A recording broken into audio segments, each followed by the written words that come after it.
Hai Deker, salam cerdas untuk generasi hebat. Baiklah, pada hari ini ketemu lagi dengan Teacher Lucy dalam mata pelajaran komunikasi bisnis sesuai dengan materi yang lalu tentang komunikasi berdasarkan perilaku.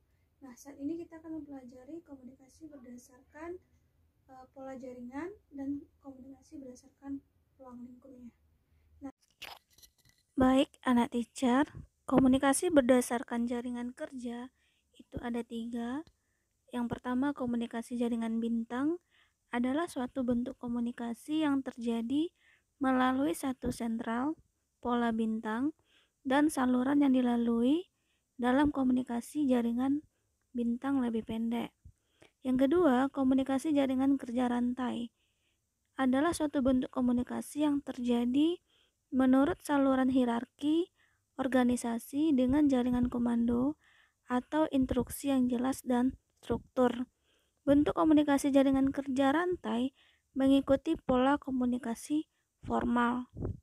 Yang ketiga, komunikasi jaringan kerja lingkaran adalah suatu bentuk komunikasi yang terjadi melalui saluran komunikasi yang berbentuk seperti lingkaran.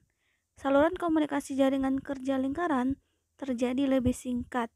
Komunikasi ini merupakan kebalikan dari komunikasi jaringan kerja rantai.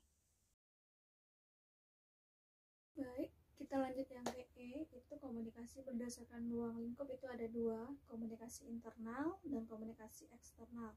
Nah, kalau komunikasi internal berarti komunikasi yang terjadi di dalam perusahaan, berarti antara karyawan dengan karyawan atau dari karyawan ke atasan maupun ke bawahan, yang mana komunikasi internal ini berarti komunikasi di dalam perusahaan. Bentuk komunikasinya itu ada 2, ada berbentuk komunikasi hierarki, ada komunikasi bentuknya dalam horizontal. Nah, yang kedua itu komunikasi eksternal.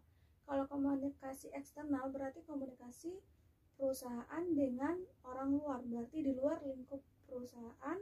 Nah, biasanya tujuan dari komunikasi eksternal ini untuk mendapatkan legitimasi kepercayaan dari perusahaan lain. Nah, contoh dari komunikasi eksternal ini seperti komunikasi siaran televisi, komunikasi dalam radio, komunikasi dalam bentuk promosi, komunikasi dalam bentuk kerja sosial, bakti sosial, atau komunikasi dalam bentuk pengabdian kepada masyarakat. Selanjutnya itu yang keempat, teknik-teknik komunikasi. Agar tujuan dalam berkomunikasi tercapai, maka diperlukan beberapa teknik yang harus dipelajari.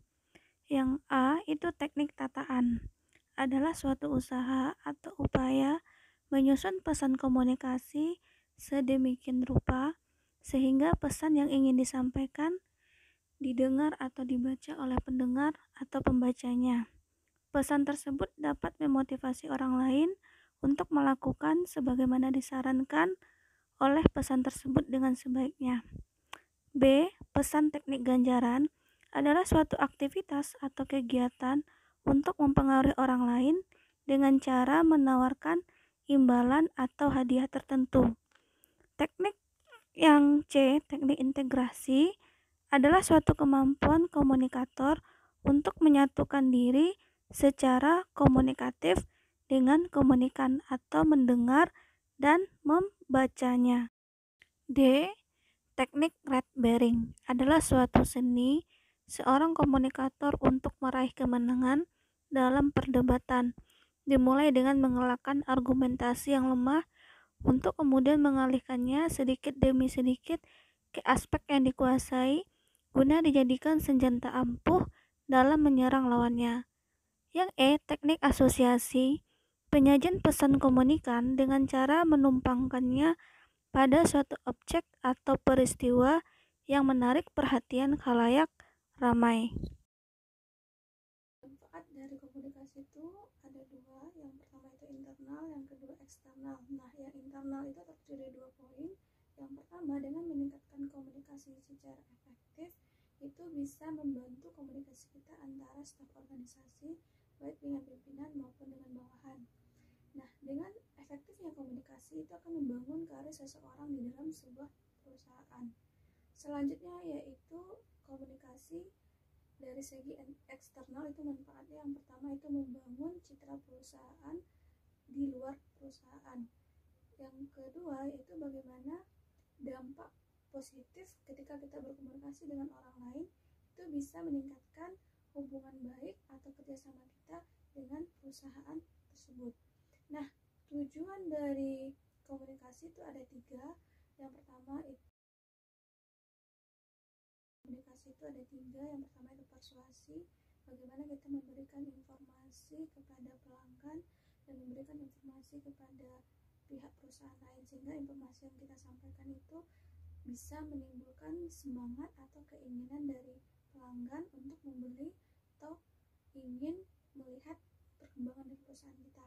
Yang kedua itu memberikan informasi, bagaimana informasi yang kita berikan itu tersampaikan kepada pelanggan atau kepada calon investor kita, sehingga informasi yang mereka dapat itu sesuai dengan keadaan dari perusahaan kita. Yang ketiga itu bagaimana kita melakukan kolaborasi, berarti kerjasama antara perusahaan lain sehingga mereka bisa meyakinkan bahwa perusahaan itu adalah perusahaan yang bagus, yang baik, dan menjanjikan untuk bekerja sama